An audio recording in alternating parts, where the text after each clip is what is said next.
السلام عليكم. waxaan ka uga faa'iideynayaa hooyooyinka Soomaaliyeed ee caruurtooda ku dhib qabaan hargabka hadii sensitive yihiin. waxaan haystaa Monica Honey ayaan rabaa inaan idin faahfaahiyo. Monica Honey aad ayuu u fiican yahay. wuxuu u fiican yahay farto su'aal baan ku weydiinaa waxaad tiri malabkan waxtar buu leeyahay. ma noo sheegi kartaa waxtarkiisa faa'iidadu leeyahay nooga sheeg bal.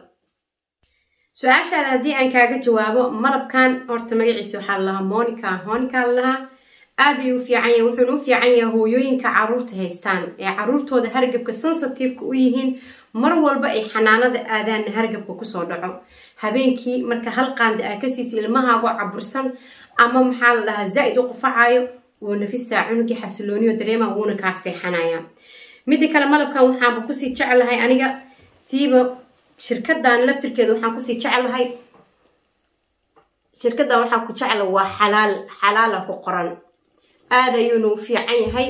waxa kale oo ku sii dheer meelaha laga helayo meelaha qaarkood waa laga helaa sababtoo waxa ka heli kartaa Amazon ta ka heli kartaa farmashiyaha ka heli kartaa dukaamanka qaar dukaanka DM ka heli kartaa Roseman ka heli kartaa hadii wadankan aad ku nooshahay aad ayuu insha Allah ku anfici doona. meelaha laga helayo hoos ayaan idin soo dhigi doona malabkan faahfaahintiisa dhan waa idin soo gali doona insha Allah waana ka faa'iidi doontiin hooyooyin badan insha Allah way ka faa'iidi doonaan ka faa'iideysi wacan.